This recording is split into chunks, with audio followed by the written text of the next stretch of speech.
네, 반갑습니다. 여러분 잘 주무셨나요? 자도 피곤하죠. 이게 그렇게 노는데 안 피곤할 수가 없지. 와, 정말 열심히 노는 것 같아요. 그동안 못 놀았던 거를 뭐 이렇게 다 달산하겠다는 그 각오를 가지고 열심히 또 즐겁게 또 같이 교제하면서 프로그램 진행하는 모습이 너무나 보기 좋습니다. 네, 수련의 넷째 날입니다. 저희가 외부로 장소로 나가지 못했지만 그래도 이렇게 4일의 시간 동안 또 귀한 말씀들을 같이 나눌 수 있어서 감사하고요.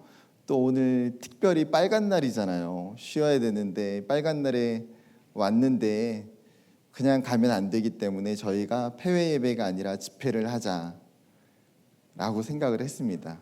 잘했죠? 네, 그냥 잘했다고 하세요. 고맙습니다. 같이 말씀 나눌 텐데요. 요한복음 3장 1절부터 15절 말씀입니다. 요한복음 3장 1절부터 15절. 제가 가지고 있는 성경은 145페이지에 있습니다. 요한복음 3장 1절부터 15절. 저랑 같이 한 절씩 교독하고 마지막 합독하겠습니다. 제가 먼저 읽을게요. 그런데 바리새인 중에 니고데모라 하는 사람이 있으니 유대인의 지도자라. 라삐여, 우리가 당신은 하나님께로부터 오신 선생인 줄 아나이다. 하나님이 함께 하시지 아니하시면 당신이 행하시는 표적을 아무도 할 수 없음이니이다. 예수께서 대답하여 이르시되 진실로 진실로 내게 이르노니 사람이 거듭나지 아니하면 하나님의 나라를 볼 수 없느니라. 니고데모가 이르되 사람이 늙으면 어떻게 날 수 있사옵나이까? 두 번째 모태에 들어갔다가 날 수 있사옵나이까? 예수께서 대답하시되 진실로 진실로 내게 이르노니 사람이 물과 성령으로 나지 아니하면 하나님의 나라에 들어갈 수 없느니라. 육으로 난 것은 육이요 영으로 난 것은 영이니 내가 내게 거듭나야 하겠다 하는 말을 놀랍게 여기지 말라. 바람이 임의로 불매 내가 그 소리는 들어도 어디서 와서 어디로 가는지 알지 못하나니 성령으로 난 사람도 다 그러하니라.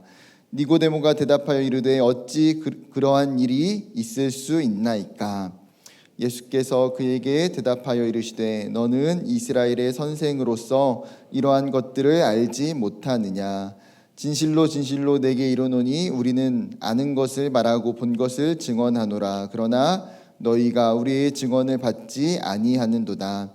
내가 땅의 일을 말하여도 너희가 믿지 아니하거든 하물며 하늘의 일을 말하며 어떻게 믿겠느냐? 하늘에서 내려온 자 곧 인자 외에는 하늘에 올라간 자가 없느니라. 모세가 광야에서 뱀을 든 것 같이 인자도 들려야 하리니. 같이 읽겠습니다. 이는 그를 믿는 자마다 영생을 얻게 하려 하심이니라. 아멘. 오늘 수련의 마지막 집회 제목입니다. 갈증 그리고 해답이라는 제목으로 같이 말씀으로 교제하기를 소망합니다. 여러분 니고데모의 이야기는 우리가 익히 잘 알고 있는 말씀이에요. 그렇죠? 지금까지도 충분히 여러 번 들었을 이야기인데 다시 한번 이 이야기를 나누고자 하는 거는 여러분 이 요한복음 3장의 이 니고데모의 이야기가 가지고 있는 믿음 그리고 영생이라고 하는 가장 중요한 내용을 수련회 있기 때문에 다시 한번 우리가 생각해 봤으면 좋겠고, 그리고 우리에게 있어서 니고데모의 모습 속에서 필요한 게 무엇일까 라는 생각을 좀 같이 나누고자 합니다. 수련회는 좋아요. 시간이 길어서 편하게 말할 수 있어서 너무 좋아요. 네. 두려워하지 마세요. 박지웅 목사님보다는 제가 빨리 끝낼 수 있어요. 네, 박지웅 목사님보다는 언제 끝날지 몰라요. 하나님만 아십니다. 제가 고등부 사역을 했던 2012년 내수동 교회에서 제가 박주 목사님 계실 때 이제 고등부 사역을 하게 되었는데 고등부 예배 때 한 친구가 한 자매가 찾아왔어요. 얼마 전에 이제 부산에서 서울로 전학을 이제 온 자매였어요. 가족도 아무도 믿는 사람이 없고 뭐 주변에 이제 아는 사람도 없는데 교회에 온 게 너무 신기한 거예요. 그 당시 이제 내수동 교회 고등부는 사실 내수동 교회가 이렇게 건물이 뭐 크거나 그 교회 사이즈가 크지 않아요. 고등부실이 이제 별관에 그 옥탑에 있거든요. 옥탑 그냥 그 약간 컨테이너 거의 비슷한 느낌의 부서실이에요. 그 옥탑 4층까지 어떻게 찾아왔어요, 혼자. 너무 이제 어떻게 왔는지 궁금해가지고 제가 이제 신방을 하는데 한번 이야기를 들어보니까 자기가 이제 중학교 때에 부산에서 공부를 굉장히 잘했다는 거예요. 중학교 때 공부를 정말 뭐 탑으로 잘해서 고등학교를 부산에 있는 명문 자사고의 시험을 보고 들어갔다는 거예요. 1학년을 다니는데 공부를 하는데 여러분 이렇게 공부 잘하는 학생끼리만 모여 있으면 어떤 일이 일어납니까? 내가 그 전까지는 우리 학교에서 짱이었잖아요.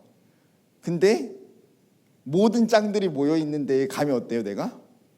상대적으로 굉장히 공부를 못하는 것처럼 생각이 드는 거예요. 한 번도 경험하지 못했던 경험, 한 번도 느껴보지 못했던 마음을 갖는 경우가 많아요.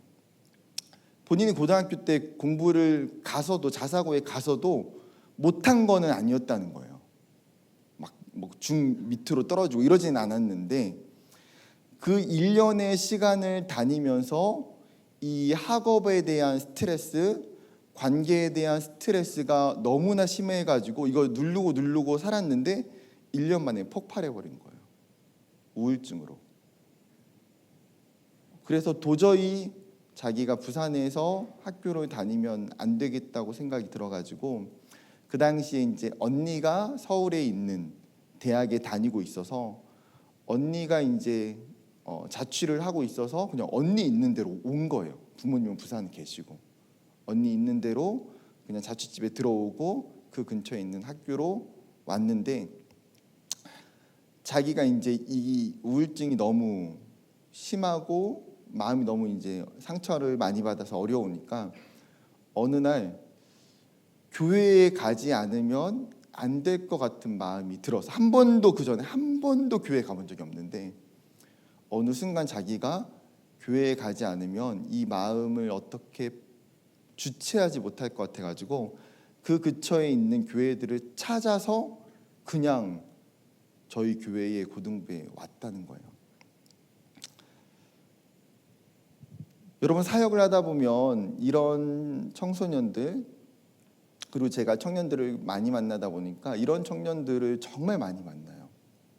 주변에도 분명히 있을 거예요. 우리 교회에도 충분히 뭐 누가 전도해서가 아니라 부모님이 교회를 다니기 때문에 내가 온 게 아니라 정말 내 인생 가운데에 이 힘든 마음과 어려운 문제와 상황들을 정말 신이라는 존재에게 의탁하지 않으면 안 될 것 같은 그냥 그 막연한 생각 때문에 교회에 오는 청년들을 보게 돼요.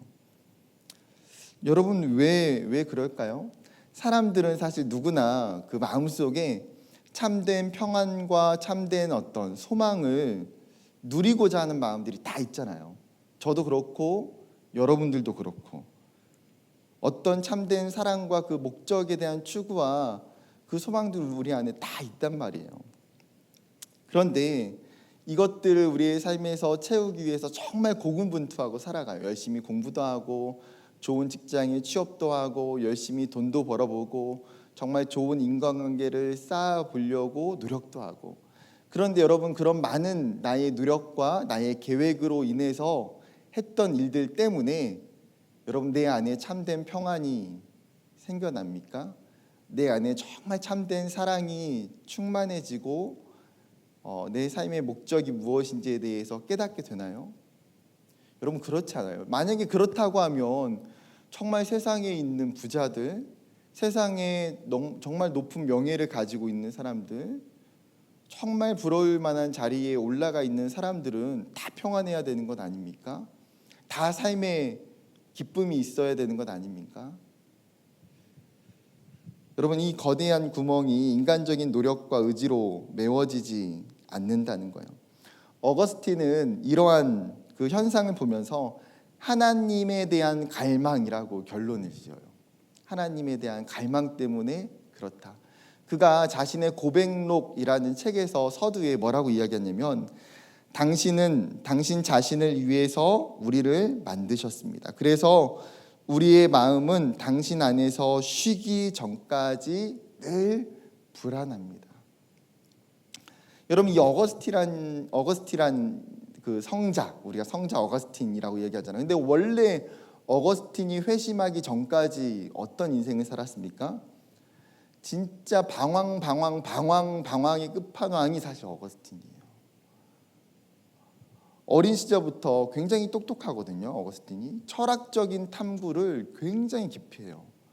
철학가들을 다 탐구하고 그 철학적인 책들을 다 보고 공부해요. 심지어 또 쾌락으로 자신의 어떤 욕망을 채우고자 굉장히 부패하게 살아가요. 친구들을 의지해 보기도 하고 이방 종교들을 다 탐구해 보기도 해요. 그런데 그 어떤 것도 사실 이 어거스틴의 인생의 그 거대한 구멍을 채울 수가 없는 거예요. 그가 하나님 앞에 서기 전까지, 하나님이라는 존재를 만나기 전까지. 왜 거대한 구멍이 채워질 수 없는지, 그것은 우리의 존재가 하나님의 작품이고 하나님 안에서만 채워질 수 있기 때문이에요. 여러분, 이것이 모든 인간의 공통점 아닙니까? 부자든 가난한 사람이든 어떤 사람이든 모든 인간에게 있는 동일한 공통점은 창조주 하나님으로만 채워지는 거대한 공간이 있다라는 거예요. 그것이 저와 여러분의 실존이죠. 오늘 읽었던 그 성경에 한 사람이 등장하잖아요. 니고데모라고 하는 사람이에요. 여러분, 이 니고데모라고 하는 사람이 성경에서 두 가지 정보를 알려주고 있는데, 그의 신앙적인 노선과 사회적인 지위를 이야기해요.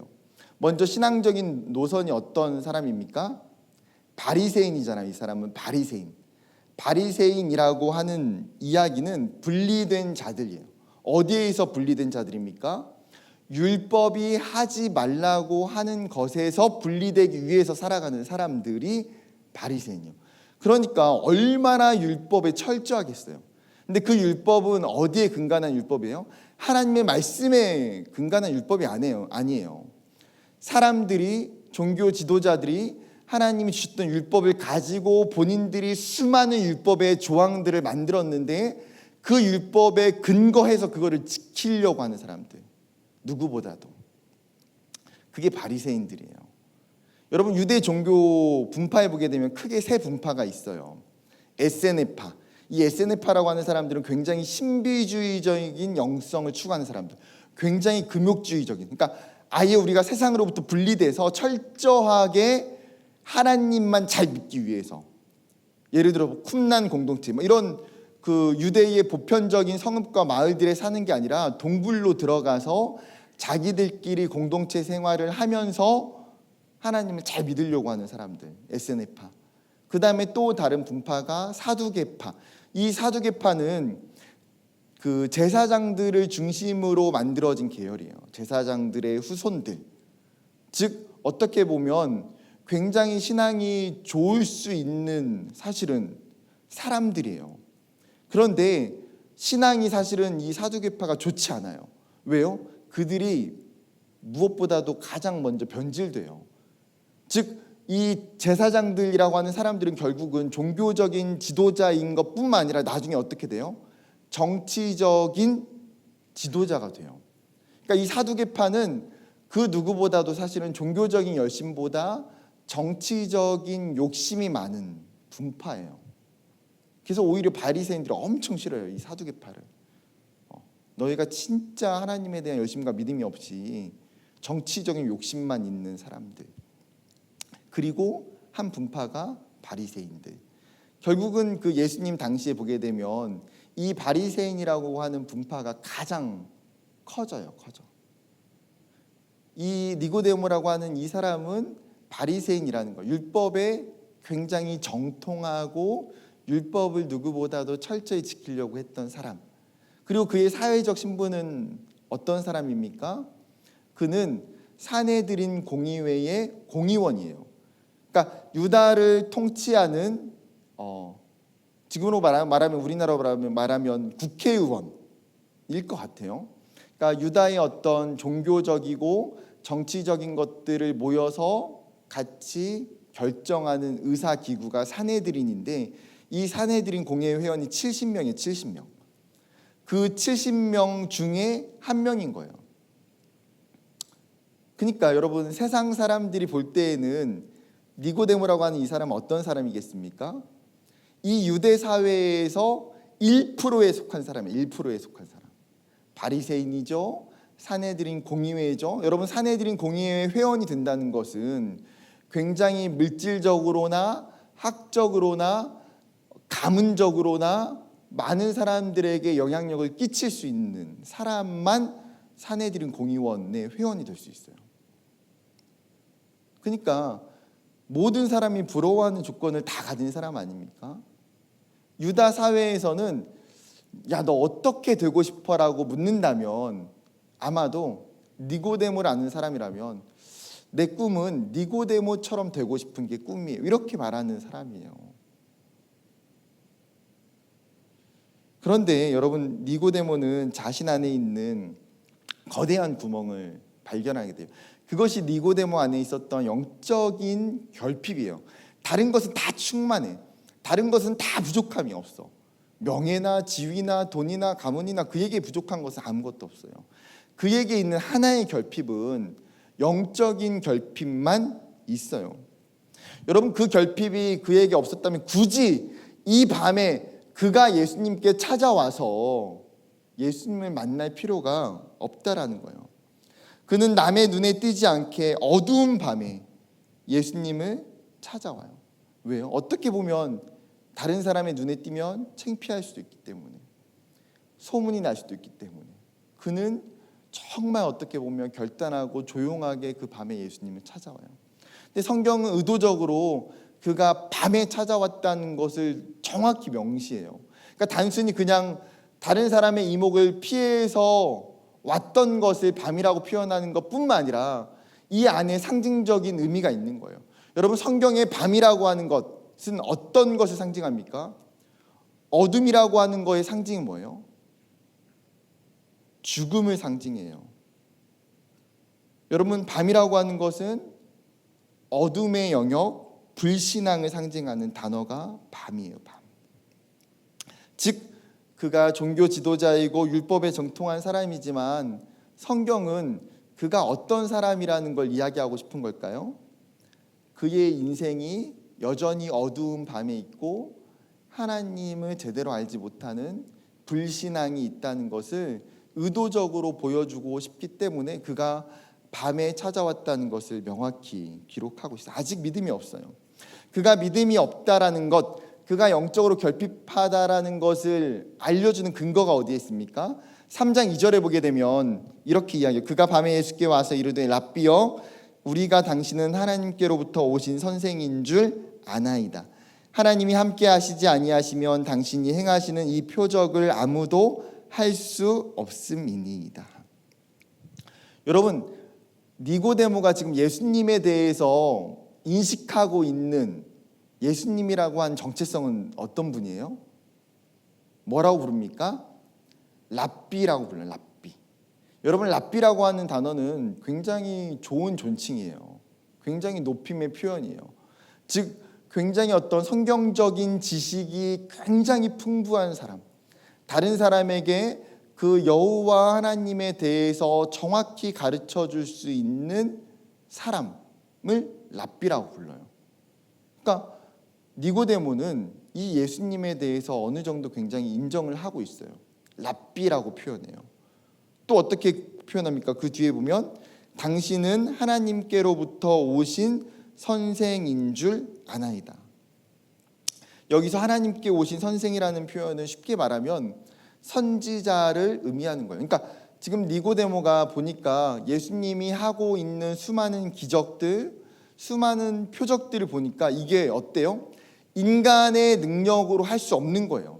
인간의 영역으로 할 수 없는 일들을 지금 예수님이라고 하는 이 사람은 하고 있는 거예요. 그러니까 니고데모가 어떻게 생각하냐면, 그래, 이 예수님이라고 하는 사람은 단순한 인간이 아니라 하나님의 특별한 계시를 가지고 이 땅에 내려온 선지자, 하나님이 이 사람에게 특별한 능력을 주신 사람이라고까지는 인정을 하는 거예요. 그의 모든 사역의 근원과 능력이 하나님께로부터 왔다라는 것에 대해서 니고데모는 인정해요. 근데 예수님에 대해서 그는 여전히 정확히 알지 못해요. 오늘 본문의 바로 전문맥인 2장 23절에 이런 이야기가 있어요. 6월절에 예수께서 예루살렘에 계시니 많은 사람이 그의 행하시는 표적을 보고 그의 이름을 믿었으나, 그러니까 예수님께서 예루살렘에 많은 표적들을, 이적들을 행하셨어요. 사람들이 그거를 봤다는 거죠. 니고데모도 봤겠죠. 근데 그 표적들을 보고 사람들이 뭐라고 말합니까? 성경의 그 뒤에 보게 되면 그의 이름을 믿었으나, 어떻게 보면 그냥 단순히 우리가 이 구절에 그냥 단어로만 받아들인다면, 사람들이 예수님의 기적과 표적을 보고 예수님을 믿었구나, 예수님을 알았구나라고 이해할 수도 있어요. 그런데 이 성경에서 믿었다라고 하는 이 단어는 사실 두 가지의 의미를 가지고 있어요. 하나는 말 그대로 믿다라고 하는 단어, 다른 하나는 신뢰하다라고 하는 단어예요. 여러분, 사람들이 지금 표적을 보고 예수님을 믿은 게 아니라 뭐예요? 사실은 예수님을 신뢰하고 따랐다는 거예요. 그러니까 성경 번역을 정확히 하려면, 이 사건을 정확히 하려면 사실은 그들이 그의 이름을 따랐더라가 맞아요. 근데 성경은 의도적으로 따랐다라고 하지 않고 그냥 말 그대로 믿었다라고 이야기해요. 왜요? 정확히 그냥 꼬집고 싶은 거예요. 그들이 마치 믿은 것처럼 보이나 그건 믿은 게 아니라 따른 거라는 거예요. 이해가 되세요? 그들이 예수님의 수많은 기적을 보고 수많은 그 역사를 봤지만 결국은 그들은 진짜 믿음이 없다는 거예요. 오늘 본문을 묵상하면서 여러분, 우리의 신앙과 영적인 상황이 니고데모와 비슷할 수 있다는 생각이 들어요.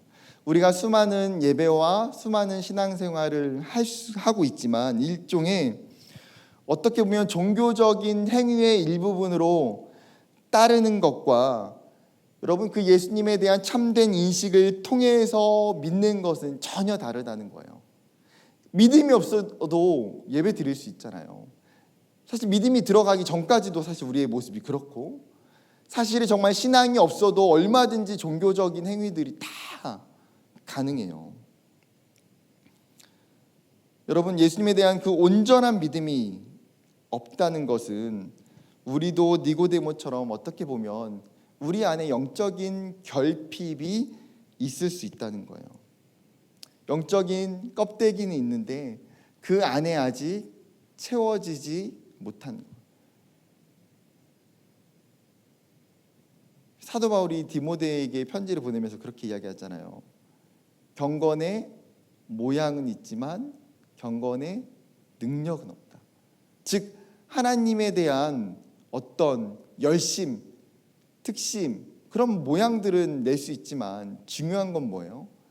경건의 참된 능력, 하나님 자체, 그 믿음 자체, 그게 없다라고 이야기하고 있어요. 여러분, 니고데모에게는 두 가지의 선택지가 있어요. 두 가지. 한 가지는 그가 정말 부끄럽고 사실은 수치심이 들고 오히려 자기가 성경의 율법에 정통한 사람이잖아요. 그러니까 자기가 어떻게 보면 종교 지도자예요. 근데 종교 지도자였던 니고데모가 사실은 그 예수님이라고 하는 그 나사렛 그 시골에서 올라온 그분에게 찾아가서 지금 자신의 어떤 신앙 상담, 영적인 문제를 이야기한다는 것은 굉장히 용기가 필요한 거예요. 그 부끄러움과 수치심을 가지고 용기를 내서 예수님께 찾아가는 것, 하나의 선택지. 다른 하나는 뭡니까? 그냥 지금도 자신의 이 신앙의 상태에 사회적 지위에 만족하면서 그냥 영적인 결핍을 가지고 살아가는 것. 니고데모에게는 이 두 가지의 사실은 선택이 있었어요. 니고데모뿐만 아니라 여러분, 이 선택은 사실 우리에게도 주어져 있는 선택 아닐까요? 니고데모는 어떻게 선택했습니까? 예수님께 가는 것을 선택했어요. 여러분, 그가 예수님께 가기 전까지 얼마나 많이 고민하고 생각하고 많은 시간을 들였을까요? 여러분, 니고데모에게 예수님께 가는 것은 굉장히 낮아짐의 길이에요. 자기를 부인하는 거예요. 그런데 여러분, 니고데모는 그 선택을 통해서 자신의 신앙의 새로운 길이 열려지게 돼요. 그렇다면 여러분, 우리의 선택은 어떻습니까? 여러분이 만약에 니고데모라면 어떤 선택을 하시겠어요? 많은 그리스도인들이 당연히 이성적으로는 성경을 보면서도 1번이라고 생각을 하고 있을 거예요.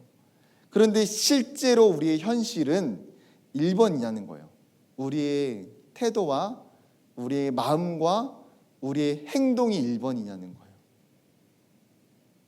마음과 생각은 1번이지만 우리의 현실적인 모습은 2번일 때가 많이 있지 않습니까? 그냥 지금의 내 신앙적인 상태, 내 영적인 그 상태에 만족하며 영적 결핍이 있음에도 불구하고 그냥 그 모습을 가지고 그냥 살아가고 있는 모습들. 여러분, 영적 결핍이 오래되면요 어떻게 될까요? 그것도 익숙해져요. 내 안에 어차피 내 신앙의 정도가 그냥 이 정도인데, 내 믿음이 그냥 이 정도고, 내가 하나님을 사랑하는 그 마음은 이 정도라고 그냥 내가 내 신앙과 믿음을 단정해 버려요. 결핍이 오래되면 그냥 그 모습을 당연시 여기는 거죠. 사랑하는 여러분, 오늘 하나님께서 이 니고데모의 모습을 통해서 우리에게 말씀해 주고 싶은 것 중에 한 가지는 영적인 갈급함을 가지고 예수님께 나오라는 거예요.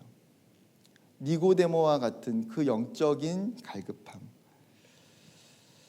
여러분, 그리스도인들은 갈급해야 돼요.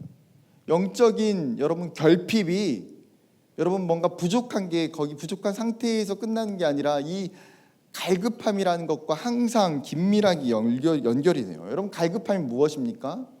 국어의 사전적인 의미로는 목이 마르듯이 몹시 조급하다. 그러니까 이 결핍으로 인해서 정말 마음이 막 타는 듯이 졸이는 것, 너무나 그 간절한 상태, 그게 갈급함이에요. 갈급함. 여러분, 관계적으로 결핍이 생기면 관계에 대한 갈급함이 생겨요.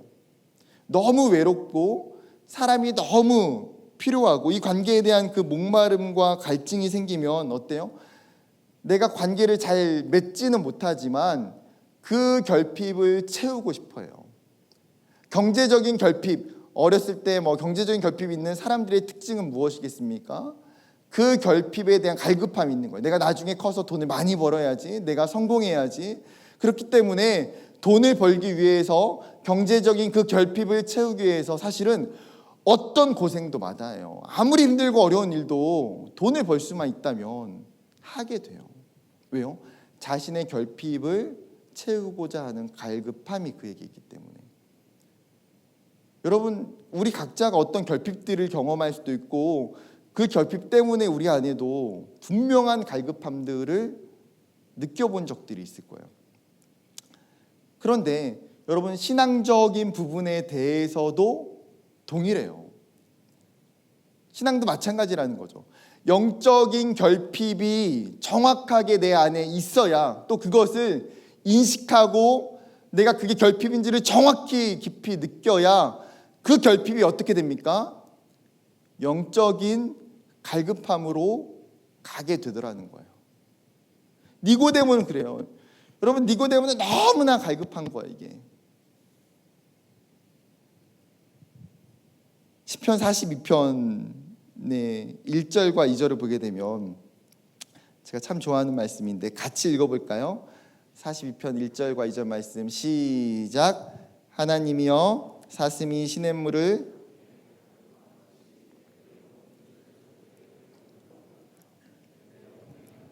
곧 살아계시는 하나님을 갈망하나니 내가 어느 때에 나아가서 하나님의 얼굴을 배울까. 시편의 저자가 갈급함, 자신의 지금 갈급함 상태를 시로 쓰고 있는데 뭐라고 비유합니까? 사슴이 시냇물을 찾는 비유로 지금 시를 쓰고 있어요. 여러분, 우리는 사실 물이라고 하는 것을 너무나 쉽게 구할 수 있기 때문에 이 시편의 시를 봐도 막 크게 막 의미가 잘 다가오지 않아요. 여러분, 뭐 물에 목말라서 사는 사람 있습니까? 여러분 집에 물이 없나요? 서울은 너무 좋잖아요. 아리수가 있어, 아리수. 정수기가 없어도 뭐요? 수돗물 마실 수 있습니까? 없습니까? 안 마셔봤나요, 아리수? 여러분, 서울시에서 보장하는 그 깨끗한 물, 아리수 몰라요? 여러분, 정수기 안 마셔도 돼요. 아리수 괜찮아요. 제가 아리수 여러 번 먹어봤는데 전혀 배탈 나지 않습니다. 굉장히 깨끗해요. 사실은 뭐 우리나라는 그렇잖아요. 어디서든 뭐 웬만한 공공기관이든 어디 가든 다 정수기 있어요. 물 다 마실 수 있어요. 근데 그 뭐 단기 선교 가도 외국만 가도 사실은 선진국 가도 똑같아요. 편하게 공짜 물 마신 데 없어. 공짜 물. 심지어 식당에서도 공짜 물 안 주잖아요. 다 돈 주고 물도 다 사는 거 아닙니까? 나중에 물 많이 마시면 물값도 다 계산하잖아요. 우리나라 좋은 나라. 물값 안 받는 나라 진짜. 그러니까 우리는 사실 이 물에 대한 갈급함을 잘 몰라요. 그러면 이제 여러분 어떻게 해야 돼요? 여러분이 사슴이라고 이제 생각을 가져요. 여러분 인식을 해야 돼. 나는 사람이 아니다. 나는 사슴이야. 나는 사슴. 여러분 사슴이 되어야 돼. 사슴. 여러분 사슴이에요. 사슴. 여러분 사슴의 입장에서 물은 뭘까요? 자신의 생명과 직결되어 있는 거예요. 여러분 고대 사회에 목축업을 하는 고대 사회에서 가장 중요한 게 뭐예요? 물을 찾는 거예요. 물이 없으면 반드시 뭐예요? 우물을 파는 거예요. 우물. 그러니까 우물에 대한 싸움이 창세기에도 얼마나 많이 있어요. 왜? 물이 중요해요. 물이 있는 곳에 또한 풀이 있기 때문에 물을 찾느냐 안 찾느냐가 굉장히 중요해요. 근데 여러분 사슴이 지금 어떻다는 거예요? 물을 찾기 위해 갈급하다는 거예요. 요즘 뉴스 보게 되면 그런 그 사진들 보게 될 때가 있어요. 요즘 아프리카에 물이 없으니까 어때요? 동물들이 그냥 죽어요. 죽는 사진들. 왜요? 물이 없어서, 마실 물이 없어서 동물들이 죽는 거예요. 여러분 이 사슴이 지금 시냇물을 찾지 못해가지고 물을 먹어야 되는데 이 시냇물을 찾기 위해서 그 마음과 그 태도가 어떨까요? 갈급한 거예요. 여러분 단순히 그냥 물 찾는 것 때문에 다니는 것이 아니죠. 수많은 자신을 위협하는 야생 동물들을 또 피해서 물을 찾아서 다니는 거예요. 여러분 사슴이 이렇게 막 어슬렁 다닐까요? 물 찾으러 다닐 때 찾아도 그만, 안 찾아도 그만. 그럴까요? 오늘 지금 이 시편의 저자가 이야기하고 있는 사슴이 시냇물을 찾기에 갈급함 같다라는 것은 어떤 의미냐면 필사적이라는 거예요. 목숨을 거는 것. 내가 시냇물을 정말 찾아야 내가 살 수 있는데 그거 못 찾으면 죽는 건데 내가 그 정도의 필사적인 힘으로 지금 이 갈급하다는 거예요. 지금 이 시편의 저자는 자신의 영적 상태가 이 사슴과 같다라고 이야기해요. 자신의 영혼이 너무나 목마른 상태. 하나님을 알고 있고 하나님을 믿고 있는데 자신의 그 영적인 결핍 때문에 그 하나님에 대한 너무나 갈급함이 지금 있으니까 마치 자기가 시냇물을 찾는 사슴 같은 거죠. 그리고 그 갈급함은 어떻게 됩니까? 멈추는 것이 아니라 2절에 보게 되면 하나님을 갈망한다. 하나님을 간절히 절실하게 원하는 것, 그게 갈망이에요. 갈망. 여러분 시편 그 저자의 영적인 상태와 마음이 느껴지시나요? 여러분 그리스도인들에게 청년의 때에 우리에게 필요한 것이 어쩌면 이거일 수도 있어요. 이거. 여러분 사실 우리가 신앙생활하면서 우리가 할 수 있는 것이 별로 사실 없어요. 기독교 신앙은 그래. 내가 할 수 있는 것은 사실 별로 없어. 왜요? 믿음은 누가 주시는 거예요? 하나님이 주시는 거예요. 은혜는 누가 주시는 거예요? 하나님이 주시는 거예요.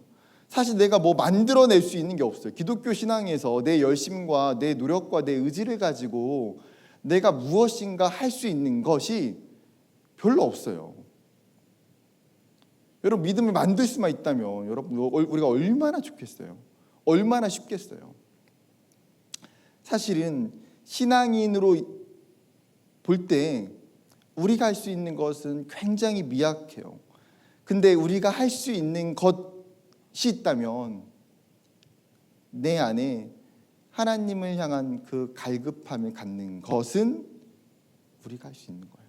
내 영적인 결핍을 보는 것, 내가 정말 하나님 앞에 내 영적인 문제를 보는 것, 갈급한 것, 갈망하는 것, 그거는 우리가 할 수 있는 일이에요. 인도에서 가장 유명한 기독교인으로 한 사람 뽑는다면 썬다싱이라고 하는 사람을 이야기할 거예요. 굉장히 신비주의적인 사람이지만 그래도 그 인도 사회에서 예수를 믿고 목사가 되고 인도와 네팔에 복음을 전하고 이런 그의 역할들은 굉장히 특별하고 크죠. 근데 이 썬다싱이라고 하는 이 사람이 1893년에 인도에서 태어났어요. 굉장히 잘 사는 집의 아들로 태어났어요. 대부분 인도가 그러듯이 종교가 뭐였겠습니까? 힌두교죠. 그도 힌두교 집안에서 태어난 힌두교도인이에요. 그런데 이 썬다싱이 어릴 적에 잠깐 기독교 학교를 다닌 적이 있어요. 그런다고 해서 믿음이 있고 신앙이 있는 건 아닌데 기독교 학교 다니면서 자기가 받았던 성경책을 찢어가지고 불태우고 그렇게 하긴 하거든요. 근데 어렸을 때부터 썬다싱의 특징 중에 하나가 이 그 종교적인 고민, 종교적인 갈급함이 굉장히 많은 사람이었어요. 어렸을 때부터 뭔가 마음의 평화를 얻기 위해서 수많은 어떤 종교적인 경전들을 굉장히 많이 탐구했다는 거예요. 특이한 사람이죠. 근데 여전히 자기가 여러 종교의 경전들을 보고 거기서 뭔가 찾아내려고 하지만 찾을 수가 없는 거예요. 너무 번민을 하다가 결심을 세워요. 내가 진짜 하나님, 진짜 신, 진짜 평안을 내가 찾지 못하면 차라리 자살하겠다라는 비장한 결의를 하게 돼요. 그리고 날짜까지 정해요. 날짜까지 정하고 그냥 날짜만 흘러가기를 기다리는 게 아니라 매일 새벽 3시에 일어나서 목욕을 하고 기도를 해요. 여러 신들의 기도하겠죠. 자기가 찾았던. 그리고 매일마다. 대단한 사람 아닙니까? 근데 이제 그래도 그 마음 가운데 이 해답을 못 찾은 거예요. 자기가 마지막 날이라고 결단했던 그날, 1904년 12월 18일 새벽 4시 30분에 마지막 그 시간을 보내고 이제는 집 앞으로 나가서 5시에 집 앞에 이제 열차가 지나가는데 자기 그 열차에 치여 자살해야겠다라고 생각을 하고 집을 나가려고 해요. 그 순간에 기도하던 자기 방 안에 환한 빛이 들어오는 걸 경험하게 돼요. 그리고 그 속에 예수님을 체험하게 돼요. 굉장히 신비적인 체험이죠. 그로 인해서 썬다싱은 예수가 죽은 것이 아니라 실제로 살아있다는 것을 깨닫고 그가 그리스도인이 되고 예수님께 헌신하게 돼요. 여러분, 제가 그분의 신비주의적인 영성, 경험을 이야기하려는 게 아니라 그 마음 가운데 있는 그냥 그 갈급함을 이야기하고 싶은 거예요. 이 사람 안에 얼마나 갈급함이 있는지. 여러분, 그 거대한 구멍을 정직하게 본 사람 아닙니까? 그렇기 때문에 심지어 자살까지 하려고 하는 그 비장한 결심까지 하는 것 아닙니까? 제가 에스라 성경신학대학원이라는 그 대학원을 다녔었는데, 이제 그 대학원의 특징은 이게 조직 신학이 아니라 성경 신학을 이제 2년 동안 가르쳐요. 성경만 계속 봐요. 첫 1년은 기숙사 생활이에요. 월요일부터 금요일까지 그냥 다 공동체 기숙사 생활을 하고, 2학년 때는 월요일이나 아니면 월, 화, 수업 이제 이렇게만 들어요. 그러니까 사실은 목회자 입장에서는 굉장히 가기가 어려워, 부담이 돼요. 사역을 하다가 중간에 이제 내려놔야 되니까. 근데 이제 제가 사역을 중간에 하다가 도저히 안 되겠다. 제가 이제 내수동교회 사역하다가 도저히 안 되겠다. 내가 너무 성경을 모르고, 여러분 박지목 목사님 설교 들어보셨잖아요. 제가 매주 그 설교를 듣는데, 저는 이제 고등부 때 내가 먼저 설교하거든요. 제가 설교하고 와서 박지목 목사님 설교 들어요. 어떤 마음이 들까요? 이것이 진짜 주님의 말씀이다. 이것이 진짜 주님의 말씀이다. 내가 너무 성경을 모른다는 생각에 이제 그냥 결단했어. 아내한테 이야기를 하고, 난 진짜 지금 성경을 안 보면 절대 성경을 못 보겠다. 나에게 1년만 허락해 달라고 해서 제가 전임 사역하다가 파트로 돌려서 이제 에스라에 들어갔는데, 제 이야기를 하려는 게 아니라 제가 거기에서 만났던 분 중에 한 분이 외국에서 이제 자매분이신데 박사까지 굉장히 일찍 하고 오셨어요. 이분의 전공이 이제 유전공학이에요. 유전공학. 굉장히 어려운 전공을 30대 초반에 박사까지 다 끝냈어요. 그러니까 외국에서도 이제 대학교 실험실 이제 임상 교수로 일하고 있다가 이분이 그냥 그거를 놓고 한국에 들어왔어요. 에스라 들어오려고. 그러니까 이제 에스라 과정이 목회하는 분들한테 이제 THM 신학 석사 과정이 있고, 그냥 일반 학사 MA 과정이 있어요. 대학교만 나오면 신청해서 들어갈 수 있어요. 그러니까 사역을 하려고 들어온 게 아니라, 이야기를 들어보니까 자신의 인생 속에서 공부는 충분히 했다는 거예요. 자기가 누구보다도 공부는 많이 했다. 외국에서 박사도 일찍 땄다. 교수도 해봤다. 잠깐이지만. 근데 자기 안에 진짜 인생을 돌아보니까 자기가 하나님을 알았고 하나님을 믿었다고 생각했는데 자기가 하나님 제대로 모르고 있는 자신을 깨닫게 됐다는 거예요. 그래서 결단을 하고 2년은 그냥 들어왔어요. 그러니까 목회하려는 게 아니라 성경을 보고 하나님을 알고 싶은 그 마음 때문에. 저는 목회하려고 갔잖아요. 제 입장에서 제가 그 박사님, 제가 맨날 박사님 그러거든요. 그 박사님 보면서 참 대단하다는 생각이 들었어요. 그러니까 에스라 마치고 이제 한국에 있는 모 대학에 이제 들어가셨거든요. 그러니까 사실 신학을 하는 것도 아니잖아요. 목회를 하는 것도 아니고. 그런데 그분 안에 있는 그 정말 하나님을 향한 갈급함, 자기가 정말 하나님을 사랑하고 하나님을 알고자 하는 그 마음 때문에 자신의 인생의 그 인연은 전혀 아깝지 않다는 거예요. 하나님께 드려도. 제가 참 그분과 교제하면서 많은 도전을 받았어요. 참 귀하구나. 여러분, 청년들을 상담하면서 많이 봐요. 아까 말했던 것처럼 영적인 결핍이 있는 청년들, 갈급함이 있는 청년들. 여러분, 우리에게 그 영적인 결핍이 있다는 게 부끄러운 일입니까? 저는 전혀 부끄러운 일이라고 생각하지 않아요. 여러분, 갈급함이 없으면 아무 일도 안 일어나요. 오히려 신앙이 후퇴하는 것 아닙니까? 점점 신앙이 더 안 좋아져요. 근데 이제 이게 실제적으로 저도 이제 여러분처럼 청년의 시간을 얼마 전에 지나가고 있잖아요. 제가 이제 청년 일부를 하다 보니까 나는 얼마 전까지도 항상 내가 20대인 줄 알았어요. 20대.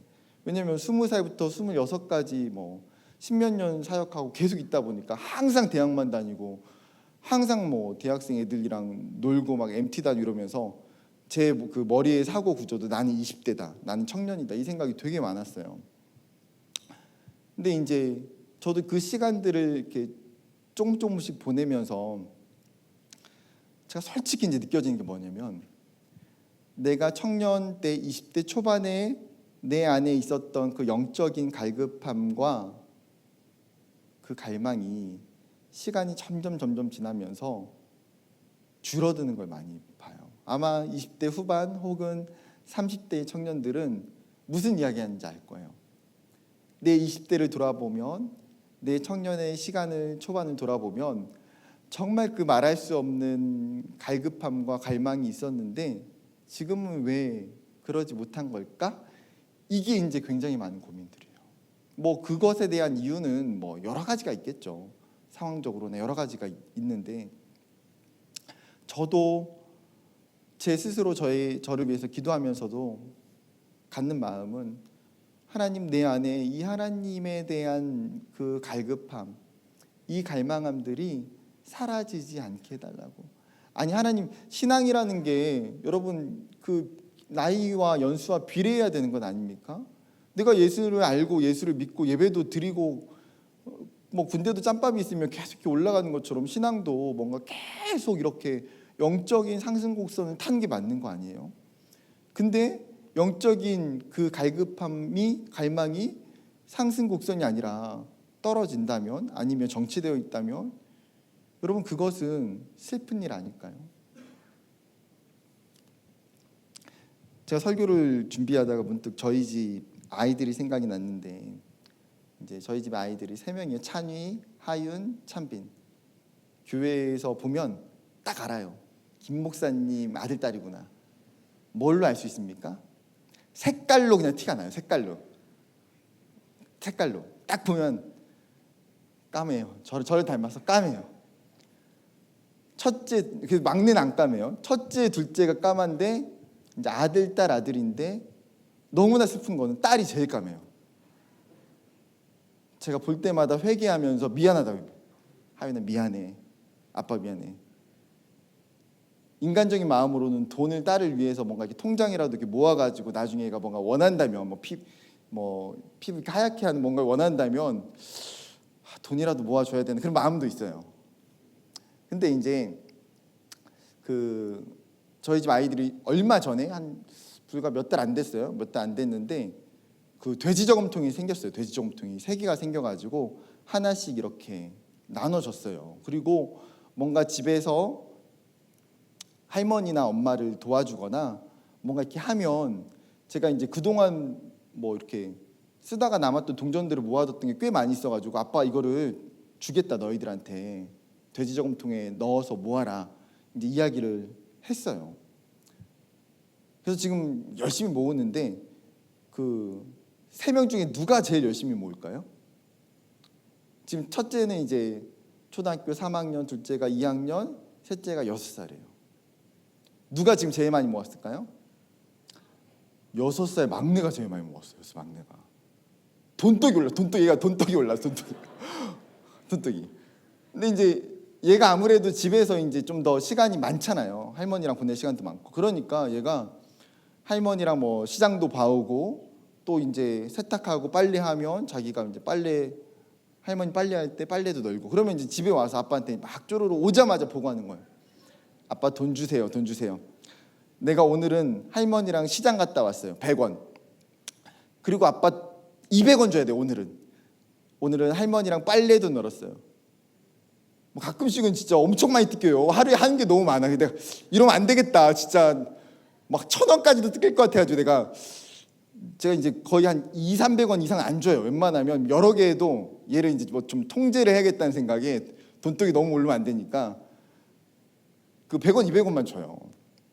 근데 제가 이제 오히려 형 누나가 많이 할 것 같잖아요. 뭐 이렇게 나이도 더 많고 더 이제 힘도 세고 하니까 더 많이 할 것 같은데 제가 셋을 보면서 깨달은 게 뭐였냐면 이 돼지 저금통을 채우고자 하는 마음에 대한 갈급함이 유일하게 막내만 있어요. 막내가 강해요. 막내가. 그러니까 자기는 하루 종일 계속 이 생각하는 거예요. 내가 이것을 채우기 위해서 뭘 해야 될까? 할머니를 뭘 도와줘야 될까?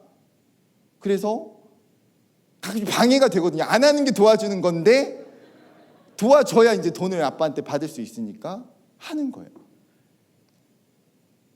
그것을 채우고자 하는 그 갈급함, 갈망. 여러분 다시 돌아와서 우리 안에 그 영적인 뭐 저금통, 우리 안에 있는 영적인 마음이잖아요. 그 마음을 채우고자 하는 여러분 그 갈급함과 갈망이 여러분에게 있어요. 그것을 다시 끄집어내야 돼요. 신앙생활하면서 그게 중요해요. 청년의 때에 그게 살아있으면 하나님의 은혜가 그 안으로 들어오는 거예요. 하나님 정말 내가 주님 만나기를 너무 원해요. 하나님 제가 은혜 받고 싶어요.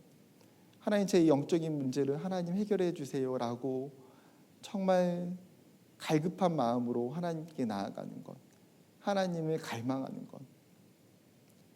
여러분 이거를 절대 놓치지 않았으면 좋겠어요.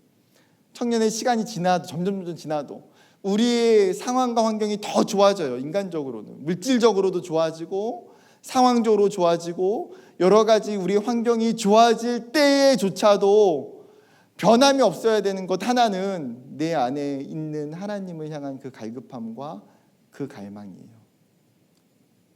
여러분 수련회에 끝나고 나서 우리 안에 이 갈급함이 정말 불이 일어났으면 좋겠어요. 그로 인해서 하나님 앞에 더 나아가는 저와 여러분 되기를 소망합니다.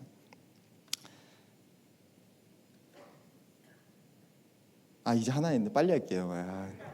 박지웅 선생님 빨리 끝내야 되는데. 다시 본문으로 돌아와서 니고데모를 만나신 그 예수님이 그 니고데모에 있는 영적 결핍을 보셨고 그에게 뭐라고 말씀하십니까? 3절 말씀 같이 읽어볼까요? 시작.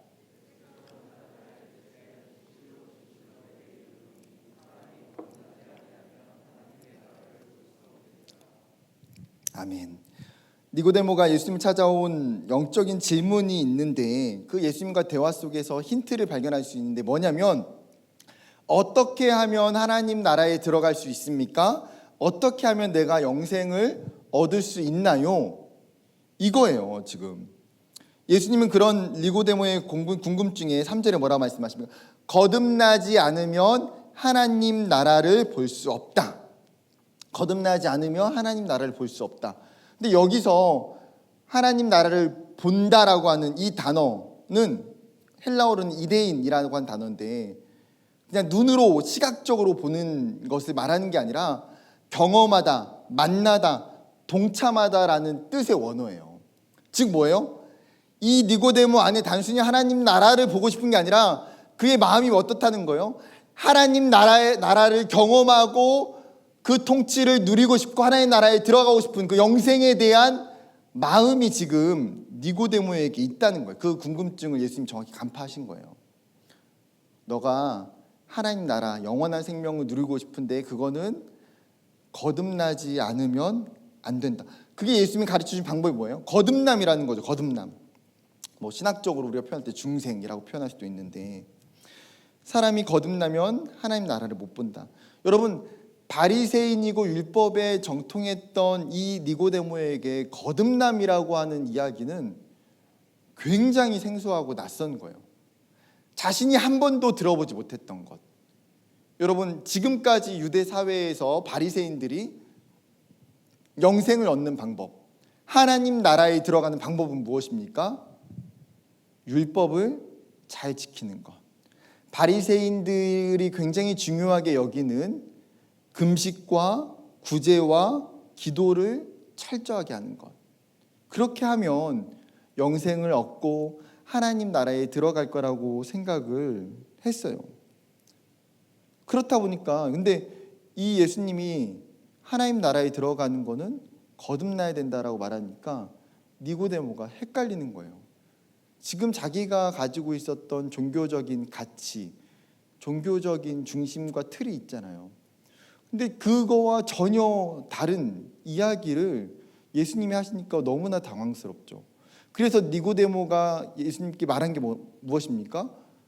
아니, 그러면 사람이 다시 어머니 뱃속에 들어가서 태어나야 된다는 겁니까? 그렇게 물어요, 예수님께. 그러니까 이 거듭남이라고 하는 이 단어, 이 아노덴이라고 하는 이 거듭남이라고 하는 단어가 두 가지의 뜻이 있어요. 첫 번째는 다시, 두 번째라는 의미가 있고, 다른 의미로는 위로부터 나다라는 의미가 있어요. 위로부터 나다. 이게 거듭남이라고 하는 아노덴이 갖고 있는 뜻인데, 지금 이 거듭남이라고 하는 이 단어와 표현을 니고데모와 예수님이 서로 다른 입장으로 이해하고 해석하는 거예요. 지금 니고데모는 어떻습니까? 거듭나면 어떻게 받아들여요? 다시 어머니의 그 모태에 들어가서 태어나는 것, 두 번째로 태어나는 것을 지금 거듭남이라는 의미로 해석했어요. 아니, 예수님, 하나님 나라에 들어가려면 다시 엄마 뱃속에 들어가서 태어나야 된다고요? 그렇게 이야기하는 것이 현실적으로 불가능한 일이라고 그는 받아들였어요. 그런데 예수님 어떻습니까? 그 첫 번째의 의미가 아니라 지금 예수님은 두 번째의 의미로 거듭남이라고 이야기하시는 거예요. 거듭난다는 것은 무엇입니까? 위로부터 나야 된다. 쉽게 이야기하면 뭐예요? 그 거듭남, 중생이라고 하는 것은 사람에게 있는 것이 아니라 하나님에 의해서 하나님이 주시는 것, 하나님이 이루시는 것이 거듭남이에요. 이 중생의 모든 전 과정들이 사람이 할 수 있는 일은 아무것도 없어요. 하나님의 그 은혜와 능력에서 오는 것, 사람의 노력과 의지가 아니라 하나님의 주권적인 계획과 선택과 그 은혜 속에서 이루어지는 사건이에요. 그래서 거듭남에 대해서 그 뒤에 예수님이 또한 한 가지 부연 설명을 더 하시면서 5절에 이렇게 말씀하세요. 예수께서 대답하시되 진실로 진실로 내게 이르노니 사람이 물과 성령으로 나지 아니하면 하나님 나라에 들어갈 수 없다. 지금 이제 그 니고데모가 잘 이해를 못하니까 추가 설명을 했는데, 이것도 니고데모에게는 되게 어려운 표현인 거예요. 물과 성령으로 난다?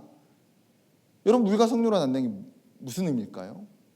물과 성령으로 난다라는 개념을 이해해야 되는데, 물과 성령에 대한 구약적인 백그라운드가 되는 말씀이 에스겔 36장 25절부터 27절까지 있어요. 같이 읽어볼게요. 25절부터 27절 시작. 맑은 물을 너희에게 뿌려서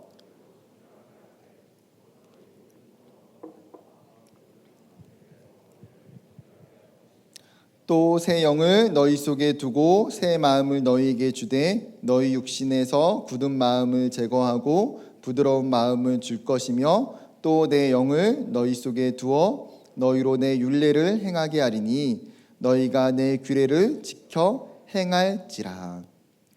여러분, 물이라고 하는 것은 고대 사회부터 한결같이 부정한 것을 깨끗하게 하는 것, 정결케 하는 것이 물이 가지고 있는 용도고 의미예요. 또한 성령은 뭐예요? 마음을 변화시킨다는 거. 너희 안에 굳은 마음들, 너희 안에 악한 마음들을 제거해서 부드러운 마음으로 하나님을 따르고자 하는 마음을 주는 것이 성령의 역할이라는 거예요. 하나님은 에스겔 36장을 이야기하시면서 이 물과 성령으로 변화되는 것, 결국은 사람이 변화되는 것이, 이 죄인이고 악한 사람이 변화되는 것이 물로 깨끗해지고 성령으로 변화되어지는 것인데, 이 물과 성령을 통해서만 완전한 변화가 가능하다는 거예요. 근본적인 변화가 일어난다. 즉 우리의 옛 자아와 우리의 옛 모습이 죽어지고 제거되고 새 사람이 되는 것, 그것은 뭐에 의해서 가능하다는 거예요? 하나님의 성령에 의해서 가능하다. 그래서 예수님이 바로 그 뒤에 무슨 표현이, 마치 이 거듭남의 일이 바람이 부는 것처럼 정말 신비로운 현상이라는 거예요. 뭔가 딱딱 정해져 있어. 단계와 코스를 두고 어느 정도, 이 정도 신앙적으로 접근하면 내가 예수를 인격적으로 믿게 되고 거듭나는 상황이 되는 거, 이런 게 아니라 마치 바람이 불어서 언제 어디로 가는지 알 수 없는 것처럼 성령이 바람과 같이 불어서 역사하는 게 사실은 이 거듭남의 신비라는 거예요. 그 성령의 역사, 그 놀라운 하나님의 역사로 인해서 너가 거듭날 수 있다. 그러니까 니고데모, 그리고 그 당시에 있는 수많은 유대인들의 생각이 뭐예요? 내가 하나님을 믿고 내가 율법을 잘 지키면 하나님 나라에 가고 영생을 얻을 수 있어. 이 가치관을 예수님이 완전히 철저히 깨트리시는 거예요. 그게 아니라 정말 진짜 거듭나서 하나님 나라에 가는 진짜 거듭남은 너가 하는 것이 아니라 하나님이 하는 것이다. 하나님. 여러분, 우리의 인생 가운데에 이 기독교라고 하는 종교는 진짜 이해하기가 어려운 종교잖아요. 과학과도 정말 맞지 않는 것들이 너무 많아요. 온 우주와 이 땅이 말씀으로 창조된다. 그리고 하나님이 인간의 육체를 입고 이 땅에 내려오신다. 그리고 예수님이라고 하는 분이 십자가에 달려 죽었는데 심지어 사흘 만에 다시 살아났다. 여러분, 기독교에서 이야기하는 사복음서에서 보여지고 있는 예수님의 수많은 사건과 기적을 통해서도 마찬가지지만, 여러분, 기독교는 사실은 굉장히 어떻게 보면 신비주의적이에요. 여러분, 이러한 기독교를 내 이성으로, 내 노력으로, 내 의지로 믿는 게 가능합니까? 여러분, 그런 노력과 의지로 믿어서 알아져서 예수님을 알게 됐나요? 아니요. 우리의 존재도, 우리의 믿음도, 우리의 신앙도 결국은 무엇이에요? 하나님이 우리에게 오셔서, 하나님이 우리를 거듭나게 하셔서, 하나님이 우리에게 주신 그 성령에 의하여 우리가 거듭났다라는 거예요. 이것을 기억해야 돼요. 내가 하나님 나라에 들어가는 이 영생은 하나님이 전적으로 나에게 주신 것이구나. 은혜구나. 여러분, 엄청난 은혜를 여러분 개인에게 주신 거예요. 세상에 있는 수많은 사람 중에. 여러분, 저는 그 생각 진짜 많이 하거든요. 하나님, 제가 목회 안 해도 저보다 더 목회 잘하는 사람 진짜 많은데 하나님 왜 부족하고 연약한 저를 왜 예수 믿는 것도 아니라 왜 목회자로 세우셨을까요? 더 말 잘하고 더 외모적으로 좋고 더 실력이 많은 사람이 있을 수 있는데 하나님 저를 목회자로, 하나님의 백성으로 부르신 것은 하나님 왜 그러셨을까요? 생각하면 드는 마음은 딱 한 가지예요. 하나님의 엄청난 은혜. 하나님의 은혜. 여러분, 하나님이 여러분을 택하셔서 하나님 백성으로 하나님 자녀 삼으시고 거듭나게 하신 것은 말할 수 없는 하나님의 은혜라는 사실이에요. 이 수련회 가운데 우리가 이것을 붙들며 나아갔으면 좋겠어요. 그 미국의 찰스 콜슨이라는 사람이 있는데 이 미국의 리처드 닉슨을 대통령으로 만드는 데에 굉장히 지대한 공헌을 했던 사람이에요. 그래서 닉슨 대통령이 되고 나서 백악관으로 당연히 선임 보좌관으로 일을 하게 돼요. 근데 이 사람의 별명 중에 하나가 나쁜 별명인데 닉슨의 살인 청부업자, 이게 별명 중에 하나예요. 닉슨의 살인 청부업자. 어떤 사람인지 느껴지시나요? 그러니까 정말 이 닉슨 대통령을 위해서라면 어떠한 수단과 방법을 가리지 않고 악한 일을 다 저지르는 사람, 다른 사람들을 다 공경에 빠뜨리는데 진두지휘하는 사람이 찰스 콜슨이라는 사람이에요. 근데 그가 이제 백악관을 떠나서 다시 이제 변호사, 원래 직업이 변호사였어요. 변호사로 이제 돌아와서 다시 이제 일하고 있을 때 방위산업체였던 레이시온의 그 CEO였던 톰 필립스라는 사람이 방문을 하게 돼요. 톰 필립스라는 이 사람이 근데 이제 이 찰스 콜슨을 만나기 전에 바로 얼마 전에 무슨 일이 있었냐면 빌리 그레엄 전도 집회에 갔다가 예수를 만나버렸어요. 본인도 이제 이 CEO가 얼마 전에 회심을 해가지고 너무 마음이 뜨거운 거예요. 근데 이제 둘이 만난 거는 일 때문에 만난 거죠. 그러니까 찰스 콜슨은 이 방위산업체의 일을 맡아가지고 이제 자기가 오더를 따내려고 지금 이 CEO랑 만나서 교제하는데 일 이야기를 하는 게 아니라 이 톰 필립스가 주구장창 무슨 이야기를 하냐면 C.S. 루이스의 순전한 기독교 책 이야기를 하는 거예요. C.S. 루이스의 순전한 기독교. 그리고 한참 그 이야기를 계속 책 이야기를 하다가 그 책에 가장 큰 죄라고 하는 그 파트를 들으면서 보니 가장 충격을 받았대요. 가장 큰 죄. 근데 그 C.S. 루이스의 순전한 기독교의 가장 큰 죄라고 하는 그 파트의 이야기는 사실은 교만에 대해서 이제 쭉 이야기해요. 교만. 사람이 그 교만한 것이 얼마나 그 큰 죄인지, 권력이 얼마나 큰 악인지. 이게 어떻게 보면 이 교만함이 인간의 본성이지만 결국은 이 교만함 때문에 하나님 없이 살아간다. 하나님 멀리 살아간다.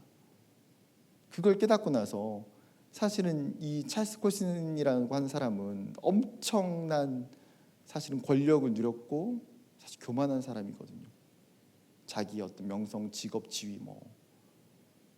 근데 그 한참의 책 이야기를 하고 전도의 이야기를 듣고 마지막에 이 톰 필립스라는 사람이 찰스 콜슨을 위해서 기도해줘요. 그리고 나서 그 기도 때 마음이 깨지고 녹아져요. 성령이 그에게 찾아와 역사하게 돼요. 그리고 그가 예수를 영접하고 믿게 돼요. 이제 그가 예수를 믿는다는 소문이 이제 그 주변부에 퍼지게 되잖아요. 사람들이 안 믿는 거예요. 왜요? 그 별명이 뭐예요? 닉슨의 살인 청부업자. 얼마나 이 사람 악독한 사람인지, 얼마나 이기적이고, 얼마나 교만하고 자기밖에 모르는 사람인데 이 사람이 예수를 믿는다고 사람들이 자기가 했던 일이 있는데 누가 믿겠어요? 근데 시간이 조금 지나서 나중에 이제 찰스 콜슨이 그 닉슨 대통령의 워터게이트 사건, 도청 사건으로 인해서 이제 닉슨 대통령이 파면당하잖아요. 그 사건과 연루돼서 감옥에 들어가요. 그러니까 사실은 그것에 대한 그 워터게이트 사건에 대한 직접적인 뭐 주도적인 일은 안 했던 것 같아요. 그래서 변호사가 닉슨 그 찰스 콜슨한테 자신을 충분히 변호해서 이거 빠져나갈 수 있다. 충분히 설득을 해요. 그런데 오히려 찰스 콜슨은 자신을 변호하지 않고 그냥 인정해버려요. 왜요? 자기가 얼마나 죄인인지를 하나님을 만나고 나서 그가 깨달아서 인정해요. 그리고 나서 감옥의 교도소에 들어가요. 교도소에 들어갔는데 정말 불행한 일들이 아버지가 교도소에 있을 때 돌아가게 되고 자기 아들은 마약으로 붙잡히게 되고, 그럼에도 불구하고 그가 그 안에서 교도에서 엄청난 회개를 해요. 하나님 앞에 자신의 전 인생에 엄청난 회개를 하고 그의 믿음이 그곳에서 자라기 시작해요. 감옥에 간 지 7개월 만에 그가 풀려나게 돼요. 풀려나고 나서 그가 했던 일이 무엇이냐면 교도소 선교회라는 걸 설립하게 돼요. 교도소 선교회. 그러니까 교도소에 있는 재소자들, 범죄자들을 갱신하고 도와주고 복음 전하고 그런 어떤 사람들의 어떤 피해를 입은 사람들을 돕는 일까지 미국 전역에, 그리고 전 세계적으로 나중에는 이 교도소 선교회를 설립한 게 찰스 콜슨이에요. 그가 회심 후 자신의 이야기를 기록한 자서전, 한국 책의 제목은 백악관에서 감옥까지라는 타이틀인데, 이 책의 영어 원제는 본 어게인이에요. 거듭남, 본 어게인. 자신의 삶을 설명할 수 있는 딱 한 단어, 자신의 전 인생을 설명할 수 있는 딱 한 단어가 있는데 본 어게인. 자기가 예수를 믿고 거듭나서 변화된 것. 여러분, 한 사람에게 성령이 임하고 예수가 들어가게 될 때 그 삶의 전 존재와 인격이 다 변해요. 성경에도 사도행전 9장에 보게 되면 우리가 잘 아는 사람이 누굽니까? 사울이에요. 사울은 원래 어떤 사람이에요? 이 사람도 바리새인이잖아요. 정말 예수 믿는 사람들을 이 사울의 관념 속에서는 이단자, 정말 죽여야 되는 사람, 신성을 모독하는, 반드시 이 유대 사회에서 전부 다 뿌리 뽑아야 되는, 잡초보다도 더 악한 존재가 그리스도인, 이게 이제 사울이 가지고 있는 인식이에요. 그러니까 어떻게 합니까? 제사장들에게 가서 나에게 힘을 주면, 나에게 권력을 주면 내가 그리스도인들 다 잡아서 감옥에 다 데려오겠다. 그래서 제사장들한테 허락을 받고 다메섹에 있는 그리스도인들을 잡으러 가요. 다메섹에 거의 다 이르렀을 때 어떻게 됩니까? 하늘에서 호련한 빛을 경험하고 그의 두 눈이 멀게 되고 예수의 음성을 듣게 돼요. 정말 그 예수 죽이는 일에 가장 앞장섰던 사람, 스데반이 죽었을 때에 그 스데반 앞에 옷을 내어 던진 사람이 누구예요? 사울이에요. 스데반 죽이는 일에 앞장선 사람이 사울이에요. 그랬던 그가 우리가 너무나 잘 아는 것처럼 하나님이 그를 어떻게 사용하십니까? 복음의 증거자로 초대교회를 세우고 하나님을 위해서 일하는 사람으로 세워가세요. 여러분, 이게 어떻게 가능해요? 그렇게 예수를 핍박하고 그리스도인들을 죽이려던 그 사람이 어떻게 가장 큰 전도자가 될 수 있냐고요. 그 안에 하나님으로 인해서 거듭남이 일어났기 때문에. 여러분, 그리스도인들에게 거듭남은 어떤 것입니까? 그의 인생이 바뀌는 거예요. 하나님이 없이 살았던 인생에서, 예수를 모르고 살았던 인생에서 본 어게인, 다시 하나님으로 인해서 새로운 사람으로 내가 태어난 존재. 그리고 이게 달라야 돼요. 여러분, 거듭났다, 내가 누군가에게 내가 거듭났어, 내가 중생을 받았어 라고 말하려면 뭐예요? 나의 존재와 나의 신앙과 나의 삶이 달라야 된다는 거예요. 사랑하는 여러분, 우리가 하나님의 그 은혜로 거듭난 존재인 줄 믿으시기 바랍니다. 그리고 그 거듭남의 은혜, 하늘로부터 오는 그 강력한 은혜가 저와 여러분에게 있기를 주님 여러분 축복합니다. 마지막이에요. 세 번째,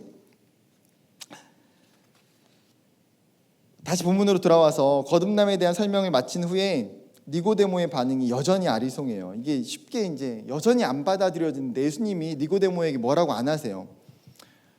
근데 예수님이 그 니고데모를 향해서 꾸짖지 않고 그 뒤에 설명을 쭉 이어가시는데, 설명을 하시는 핵심이 뭡니까? 이제 10절부터 15절에 그 핵심이 뭐예요? 한 가지로 이야기하면 이거예요. 인자를 믿어야 한다. 인자를 믿어야 한다. 즉 사람들은 예수님이 베푸신 표적을 통해서 예수님을 따르고 믿으려고 했는데 그게 믿음이 아니라 진짜 믿음 뭐예요? 믿음의 대상을 알고 믿는 거예요. 진짜 믿음의 대상이 누구냐? 믿어야 되는 게 누구냐? 예수 그리스도 자신이라고요. 인자. 인자가 뭡니까? 하늘에서 내려온 사람. 예수님은 자신의 신성과 신적 권위를 가장 먼저 이야기하세요. 그러면서 그 10절과 15절 비유 한 가지를 이야기하시는데 무슨 비유입니까?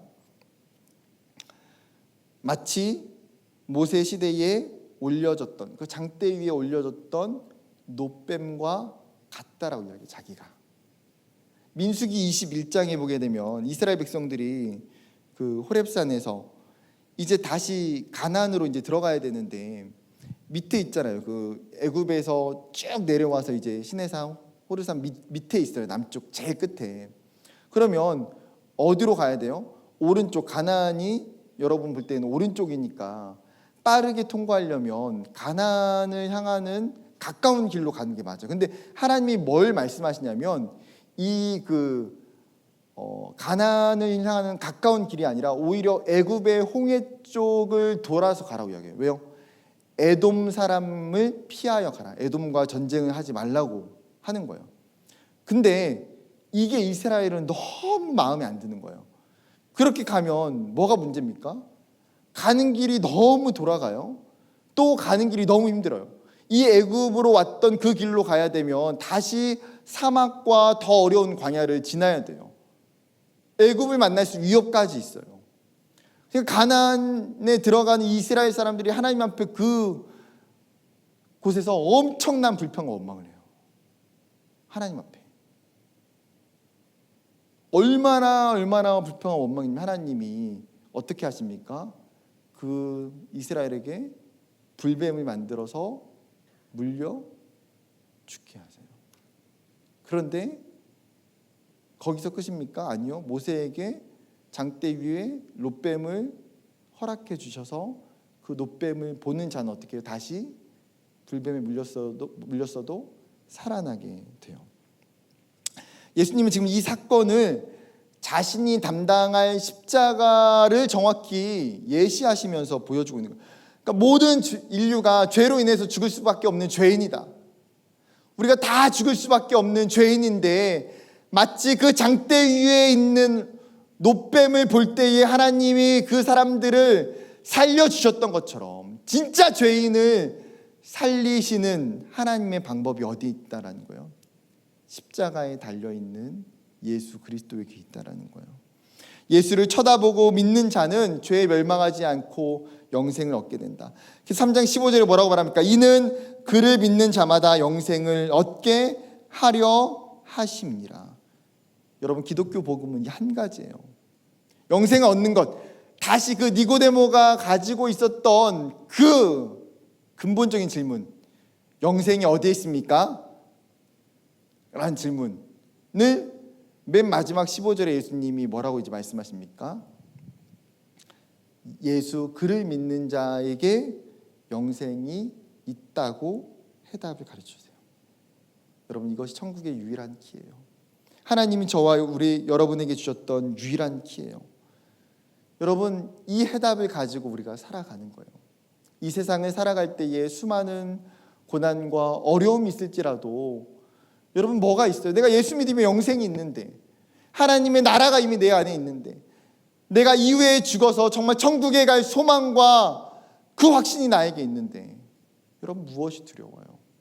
지금 이 땅이 정말 성경에 그 믿음의 사람들이 이야기했던 것처럼 여러분 나그네의 인생이라고 이야기해요.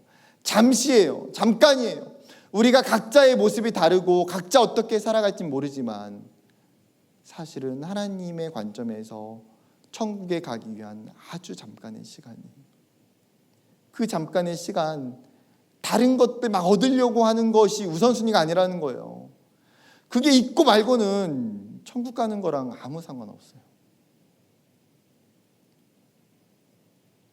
예수를 믿는 것, 예수를 붙드는 것.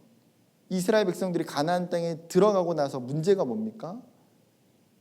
그들의 가치관이 한 가지 변질되는 게 있어요. 뭐냐면 그 전에는 유일신 하나님, 그러니까 하나님으로부터 충분해, 하나님만이면 충분해, 이게 이스라엘이 가지고 있던 생각이에요.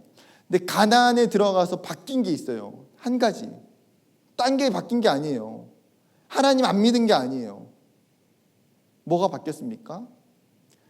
하나님 외에 플러스하며 자신의 인생에 행복이 있을 거라고 그들이 생각하게 돼요. 그게 가나안이 가지고 있었던 신앙관념이에요. 수많은 다신론들, 수많은 풍요의 신들, 계절마다 자연의 수많은 현상마다 신이라고 칭하고 그 신들을 숭배하고 그 신이 우리를 지켜준다고 이야기했던 그 가나안 문화와 종교 가운데에 이스라엘도 어느 순간에 어떤 마음을 가져요?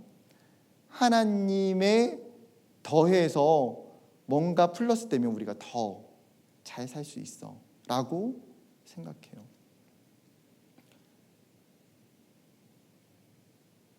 여러분, 기독교는 플러스가 없어요.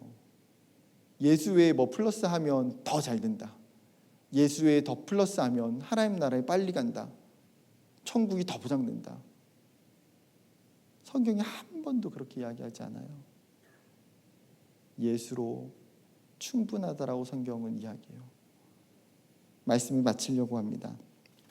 다윗이 시편 16편 2절에 이렇게 고백합니다. 내가 여호와께 아뢰되 주는 나의 주님이시오니 주밖에는 나의 복이 없다 하였나이다. 여러분, 다윗의 인생에 뭐밖에 없다고요? 주밖에는 나의 복이 없다는 거예요. 여호와로 충분하다. 다윗이 자기가 가지고 있던 모든 것들이 다 있어도 그게 자신의 인생의 충분 요소가 아니라 그냥 한 가지만 있으면 돼요. 다윗은 왕인데도 여호와 하나님. 여러분, 저와 여러분의 삶에 그 영생의 유일한 방법이신 그 예수님을 마음에 붙드시기를 원해요. 내가 아직 혹시 그 예수님을 인격적으로 만나지 못한 지체가 있다면, 그 예수님을 인격적으로 경험하지 못한 지체가 있다면, 여러분, 이번 수련회와 오늘 이 시간, 이 말씀을 통해서 하나님, 내 삶에 내 유일한 구원의 방법 되신 그 예수님을 내가 믿고 고백하며 받아들이기를 결단하는 시간 되기를 주님의 이름으로 축복합니다.